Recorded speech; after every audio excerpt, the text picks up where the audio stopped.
appreciate it. No, I appreciate you. When I was Let's young, start my now. mama had me 17 years old, kicked out on the street. Back at the time, I thought the best to fix it. Ain't no woman alive that could take my mama's place. Ha man, Roddy Ray dropping the mic. Alright, let's stop right there. Welcome back, welcome back. We are continuing on Family Tree. I am Rio Jones, aka the Voice of the Nation, and we're here with Esmeralda the Great. Hey. So continuing on from the Family Tree, today we're going to talk about mothers. Mommies. And we bring this show is really about experience, what you've experienced, and sharing with each other your experience. So, you know, we add a lesson to the adolescent or add a lesson to each other. Sure. And for me, it was, what's great about my mother is that she was the most incredible mother in the world. And I say that because she's my mother. And I grew up in Jamaica as a kid. And my dad left when I was 7. If you watched our episode on Father, my mom was by herself. And I had a brother and sister and another sister. And my mom did everything. I remember she was a manager at a supermarket. And they let her go.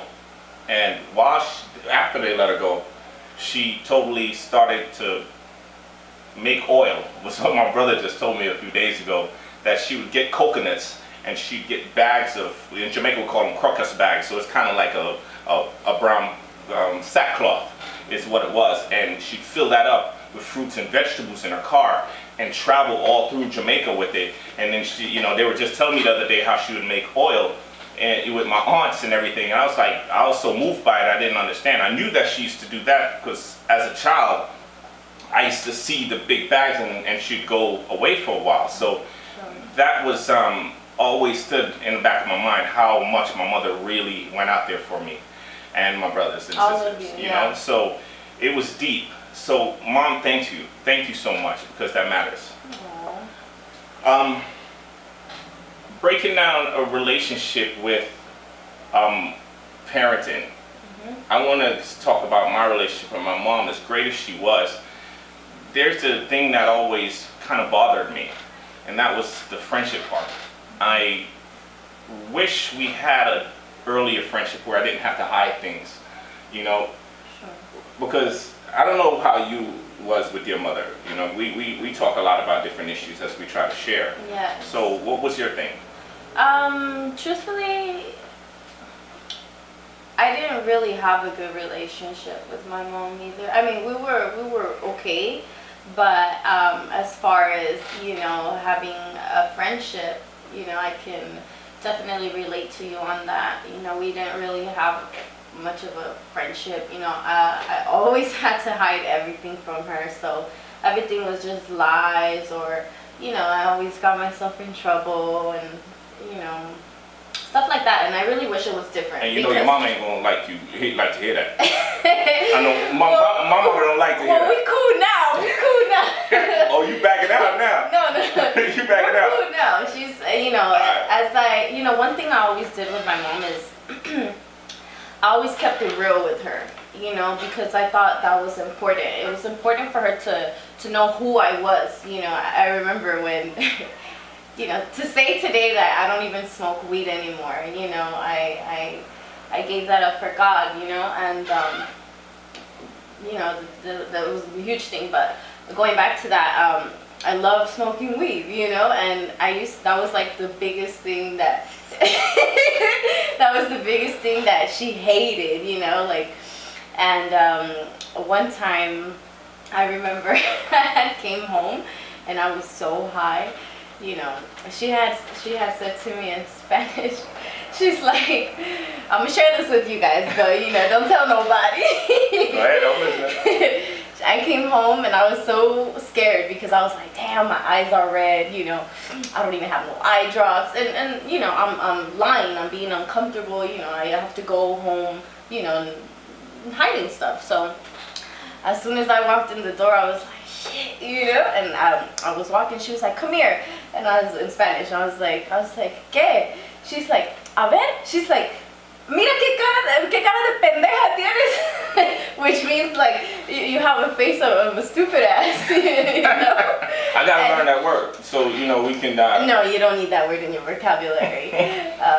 And and she ended up giving me a lefty, and I was very like disappointed and hurt, and angry, but I just had wished that I mean at the end of the day I understand where she's coming from and all, but yeah, it was I wish we today she knows and all that, but yeah, it's just one of those things where friendship is important. it is, because back to what I was saying, keeping it real with her. I never wanted to hide that from her, and one thing that I did to show her was I would tell her, like, smoking weed doesn't make me different, like this is who I am, in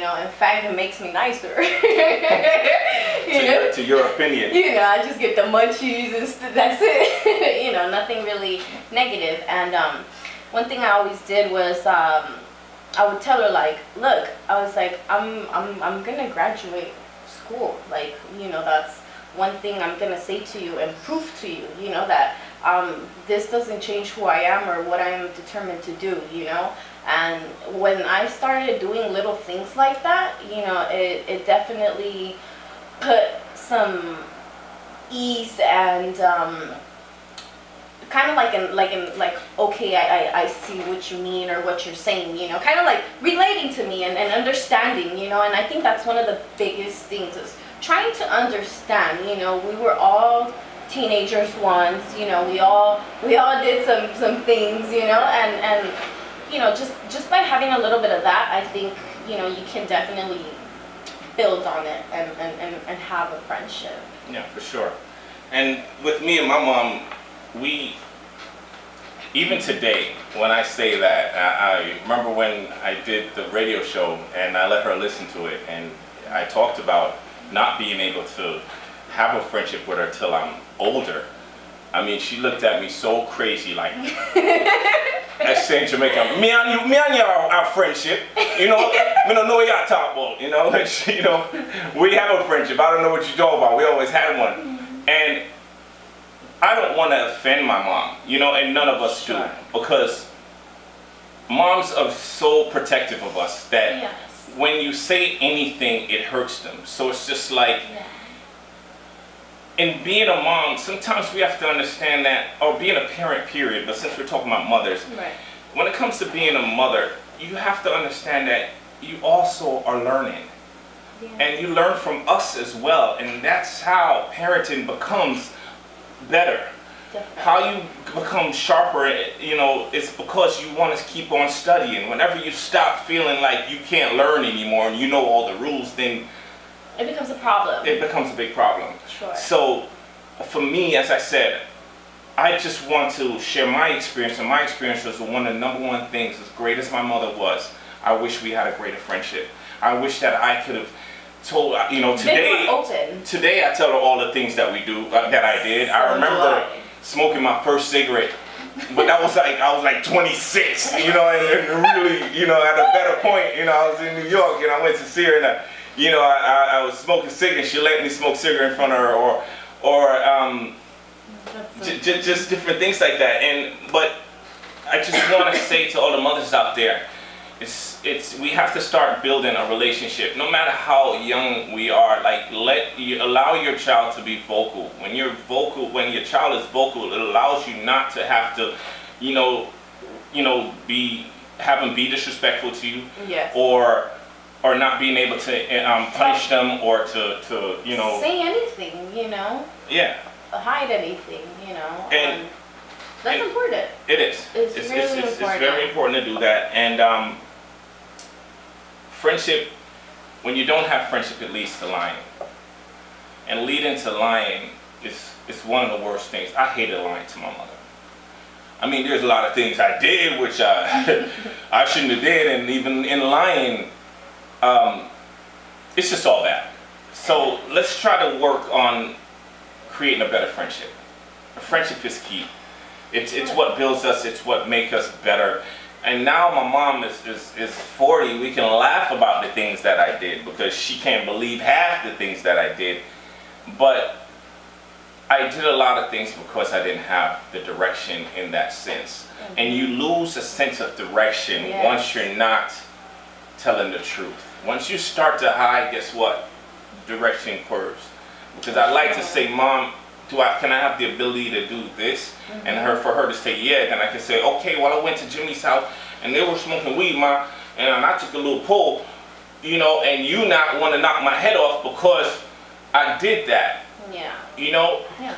Once you do that, it's like you go, you know, Mom, if I, you know, can you imagine the different situation? You get some advice back, you know, even, you know, by being open, like, for example, with that scenario, you know, you're okay with, like, telling your mom, hey, you know, I was over here and this happened and da da da, and, you know, obviously Mom's gonna be like, well, you know, whoop-de-whoop-de-whoop. Yeah, like you need to make better choices. Sure. Or it opens a conversation into your life. So, for instance, he might say, I took a pull, or she might say, I took a pull of some weed, Mom, it made me feel funny. And then you can go back in your life and say, shit, if you understood what I did, or a different situation, I was approached, but I didn't choose to do it because I didn't like the way my mind felt, or it was an uncomfortable feeling. And you try to bring that relationship where you start to build a real conversation in life. And you can relate with each other. Yeah, and then you know how many kids are abused, raped,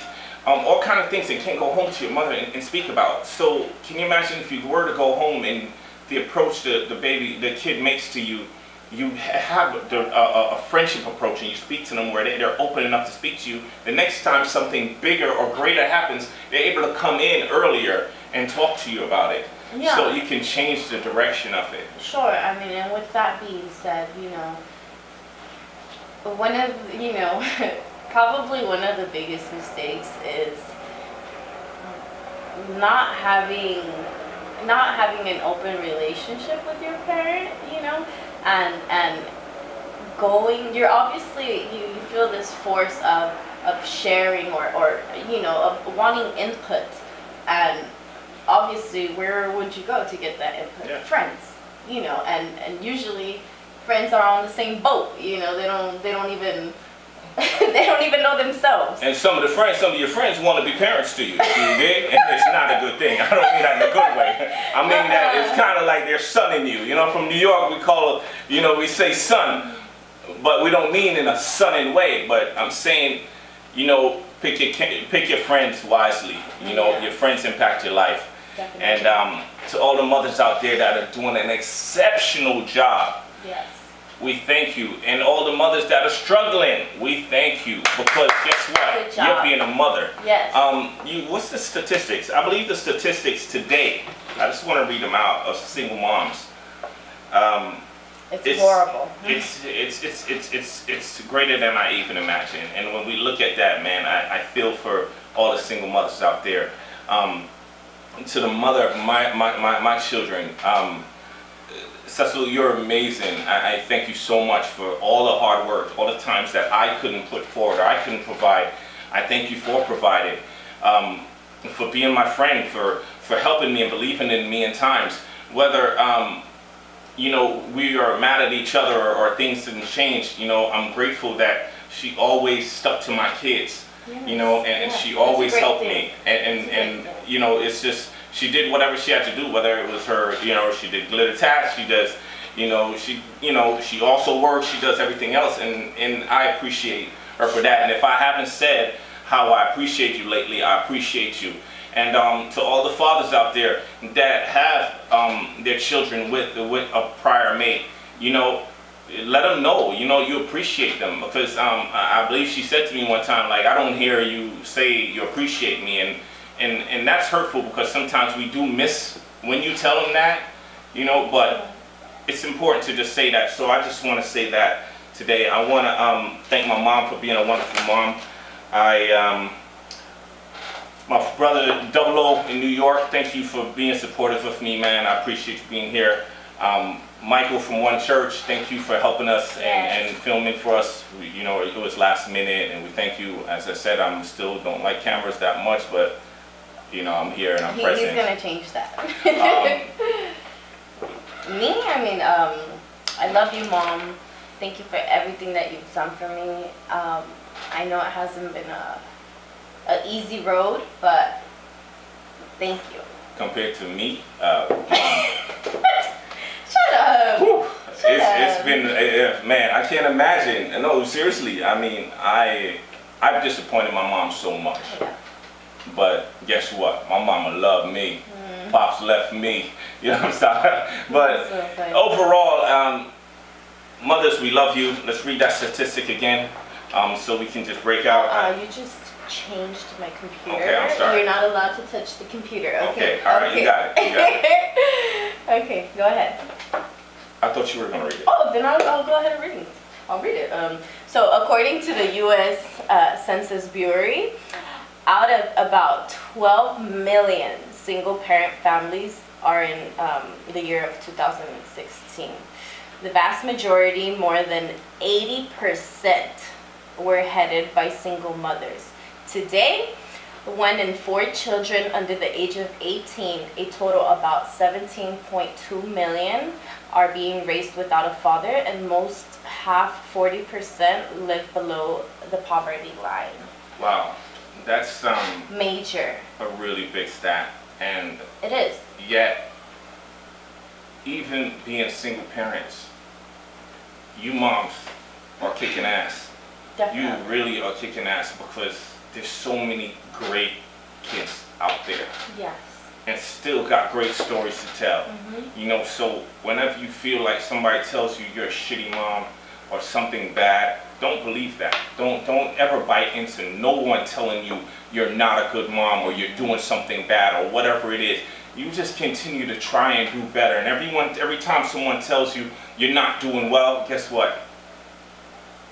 I'm on camera, so I'm not gonna even, say that, but just don't believe the hype, man. You know, speak out to the universe what you really are. Yes. You know, say I'm a great mom. You know, I believe Sir Michael just corrected me when I said I'm not a camera person. You know, he said to make sure you are a camera person because you're in front of the camera. So Correct. you are a great mom because you're already a mom and you're doing it. And the only thing you can do is get better. Exactly. So as we always end this with, if no one told you they love you, we love you. You're great. You're amazing. You're inspiring. You can do anything you want to or believe in doing. You just have to trust God. You know, I don't know what God you serve, but Jesus Christ is my Lord and Savior, and I honor Him in everything I do.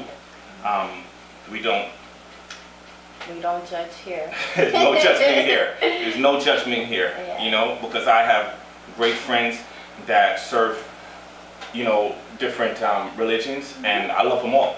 So I just want to just say how important it is to just love yourself today. You know, Yes. put God first, put yourself next, and everything else comes after. Because guess what? Like when you're in a plane, it tells you, even if you have a baby with you, put your mask on first before the babies. Because without you, you can't do anything else.